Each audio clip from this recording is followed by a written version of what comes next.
जिनकी जयंती पर लौह पुरुष सरदार वल्लभ भाई पटेल का अपमान बताया।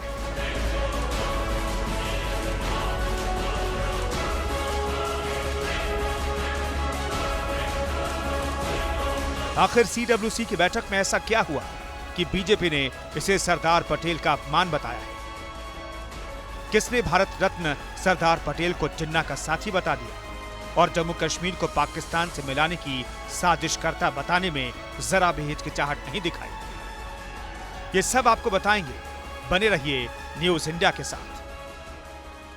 नमस्कार, न्यूज इंडिया देख रहे हैं आप, मैं हूं कुंदन जम्यार। कई बार कांग्रेस केंद्र की बीजेपी सरकार को घेरने के बजाय खुद कटघरे में खड़ी दिखाई देती है। सीडब्ल्यूसी के बैठक के बाद एक बार फिर से वही हालात बने हैं। वैसे तो काफी लंबे समय से सीडब्ल्यूसी की बैठक हुई नहीं थी। G23 का दबाव था, अध्यक्ष के तौर पर नए चेहरे की उम्मीद थी, लेकिन इन सब के बीच चर्चा सरदार पटेल के अपमान को लेकर के हो रही है। खबरों की माने तो कांग्रेस नेता तारिक हमीद कारा ने सीडब्ल्यूसी की बैठक में कह दिया कि सरदार पटेल मोहम्मद अली जिन्ना के साथ मिले हुए थे। साठगांठ करके जम्मू कश्मीर को भारत से अलग रखने का पूरा प्रयास किया। कांग्रेस की सीडब्ल्यूसी की बैठक से पार्टी के लिए कोई खास नतीजे भले ना निकले हों, लेकिन इस बैठक से जुड़ा एक बड़ा विवाद सामने आ गया। विवाद ऐसा जिसमें कांग्रेस कटघरे में खड़ी है और सत्ता पक्ष मतलब बीजेपी सवालों की बौछार कर रही है। मामला सरदार पटेल से जुड़ा है। पहले ही आरोप लगते रहे हैं कि कांग्रेस ने नेहरू गांधी परिवार के आगे लौह पुरुष को दरकिनार कर दिया।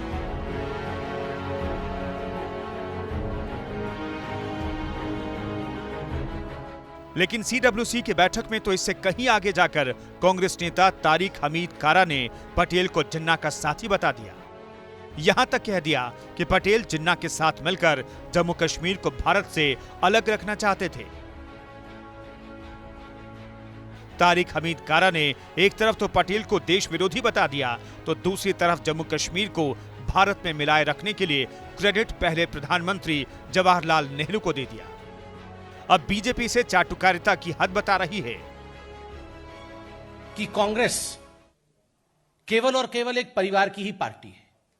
नेहरू गांधी के लेगेसी को, नेहरू जी और गांधी परिवार के लेगेसी को किस प्रकार आगे बढ़ाया जा सके और चाटुकारिता की पराकाष्ठा किस प्रकार बनाई रखी जाए, यही कांग्रेस पार्टी का ध्येय है। तारिक हमीद कारा, इन्होंने कश्मीर को लेकर एक भ्रम का वातावरण बनाया और उन्होंने यह भी कहा कि जवाहरलाल नेहरू ही वो व्यक्ति हैं, हिंदुस्तान के प्रथम प्रधानमंत्री, जिन्होंने जम्मू कश्मीर को हिंदुस्तान में इंटीग्रेट किया, जबकि सरदार पटेल वह व्यक्ति है जिनकी भरसक कोशिश रही कि किस प्रकार से जम्मू कश्मीर को हिंदुस्तान से अलग रखा जाए। सीडब्ल्यूसी की बैठक में जो बातें सामने आई वो बेहद ही गंभीर है, शर्मनाक है, इतिहास के साथ छेड़छाड़ करने वाला है। तारिक हमीद कारा ने पता नहीं कौन से इतिहास की किताब पढ़ी, और पढ़ी तो क्या सिर्फ नेहरू गांधी परिवार का गुणगान करने वाली किताब ही पढ़ी।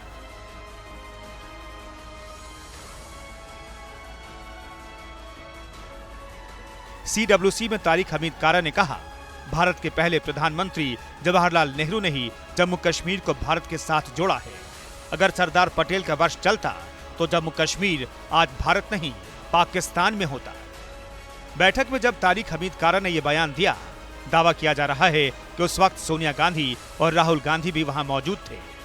आइए आपको बताते हैं तारिक हमीद कारा है कौन। जम्मू कश्मीर की राजधानी श्रीनगर के सांसद रहे तारिक हमीद कारा जम्मू कश्मीर के लिए अलग शासन की मांग करते रहे हैं। तारिक हमीद कारा जम्मू कश्मीर में पाकिस्तान की करेंसी को मान्यता देने के भी समर्थक रहे हैं। मुफ्ती मोहम्मद सईद के साथ मिलकर पीडीपी का गठन किया था।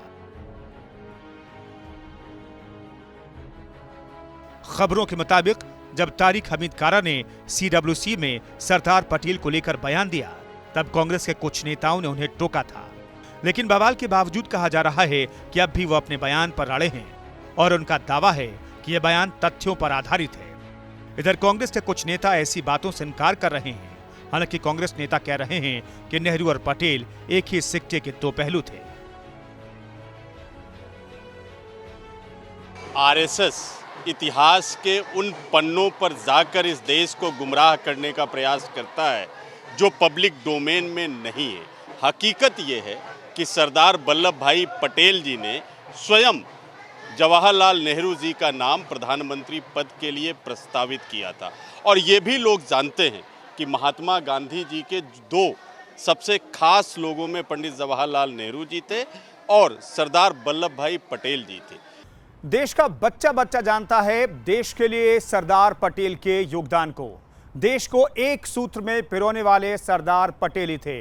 भारत के शिल्पकार माने जाने वाले सरदार पटेल ने ही आजादी के बाद टुकड़ों में बटी 565 रियासतों को जोड़कर अखंड भारत का सपना साकार किया था। लेकिन कांग्रेस का एक तबका गांधी नेहरू खानदान से आगे नहीं सोच पाता है। यही नहीं, कांग्रेस के कुछ नेता परिवार की चापलूसी में भूल जाते हैं कि सरदार पटेल का कद कितना बड़ा रहा। आधुनिक भारत बनाने का स्वरूप तैयार करने में सरदार वल्लभ भाई पटेल का जो योगदान रहा है, उसे कैसे कोई नकार सकता है।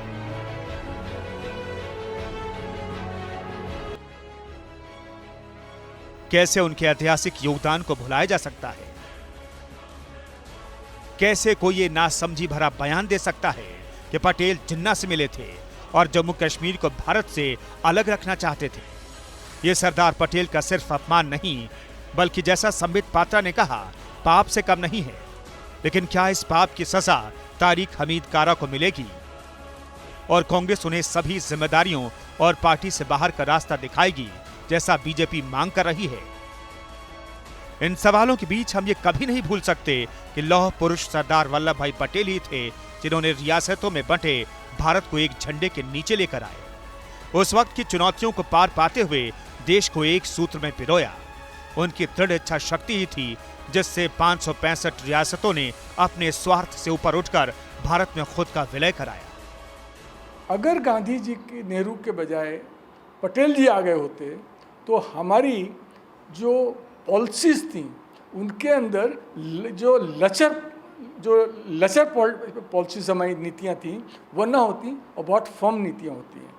और ये बात केवल मैं नहीं कह रहा हूँ, ये बात देश के अपने वक्त के महान बिजनेसमैन जे.आर.डी. टाटा ने भी बात कही थी और पॉलिटिशियन आपने मौलाना आज़ाद ने भी ये बात कही थी, अब्दुल कलाम आज़ाद ने भी ये बात कही थी कि अगर पटेल बन जाते नेहरू के बजाय तो भारत का नक्शा ही कुछ और होता। खबरों के मुताबिक CWC में जो आरोप लगाए गए वो बेहद गंभीर हैं, लेकिन इतना तो सच है कि नेहरू के सामने हमेशा से सरदार पटेल को कमतर ही आंका गया। जहां तक सवाल है जम्मू कश्मीर का, तो इतिहासकार मानते हैं कि जूनागढ़ और हैदराबाद रियासतों ने जब खुद को पाकिस्तान से मिलाने की इच्छा जाहिर की तो वो पटेल ही थे जिन्होंने कह दिया कि कश्मीर भारत का हिस्सा होकर रहेगा। और उन्होंने भारतीय सेना को हवाई मार्ग से भेजकर कश्मीर में घुस रहे कबीलाइयों को रोका और जम्मू कश्मीर को भारत का अभिन्न अंग बनाया। बहुत क्लियर थी कि जो भी वो सोचते थे उसमें बहुत क्लियरिटी थी।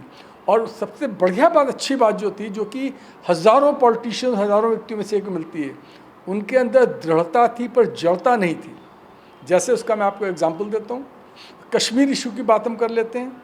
कश्मीर इशू के बारे में वो पहले उनका रवैया जो था, पटेल का था कि भैया मेरे को जूनागढ़ दे दीजिए, मेरे को हैदराबाद दे दीजिए, कश्मीर के बारे में वो, ताकि अगर वो कुछ सा चला भी जाता है तो उसमें उनको शायद उतना दिक्कत ना होती। कांग्रेस पर आरोप लगता रहा है कि गांधी नेहरू परिवार के अलावा किसी बड़े नेता को वो सम्मान नहीं दिया गया जिसके वो हकदार थे। यही लौह पुरुष सरदार पटेल के साथ भी हुआ। उनके देश के लिए योगदान को देश के पहले प्रधानमंत्री पंडित जवाहरलाल नेहरू से हमेशा कम आंका गया। देश में कांग्रेस में नेतृत्व करने के लिए चुनाव हुआ। 15 कांग्रेस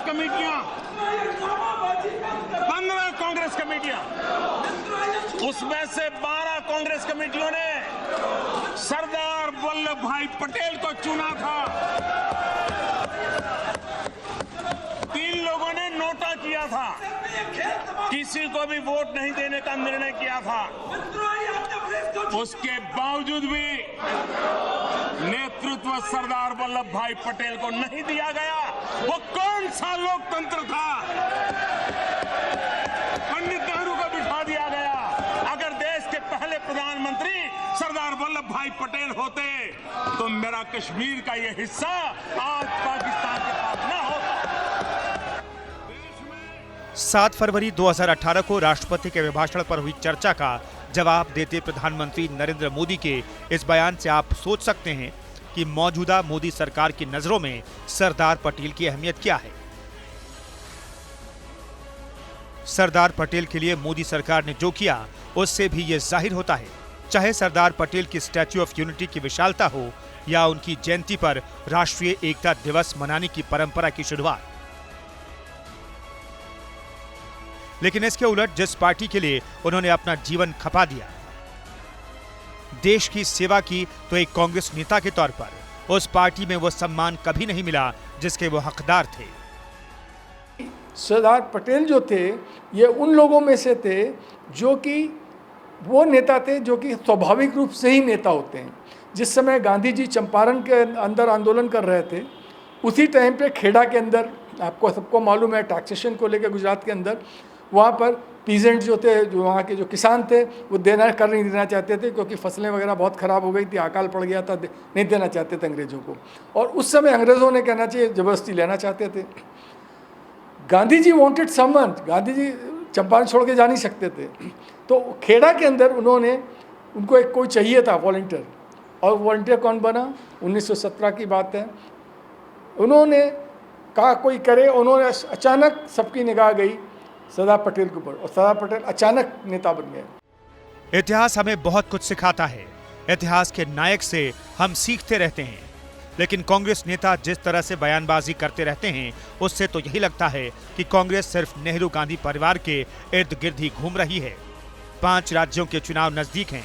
अगर कांग्रेस के नेता इस तरह की बयानबाजी करते रहे तो कांग्रेस की सारी कोशिशें धरी की धरी रह जाएंगी और इतिहास के नायकों को सम्मान देने वाले कहीं आगे निकल जाएंगे। Bureau report, news India. इस खास पेशकश में फिलहाल इतना ही। रुकेंगे एक छोटे से ब्रेक के लिए। आप बने रहिए न्यूज़ इंडिया के साथ।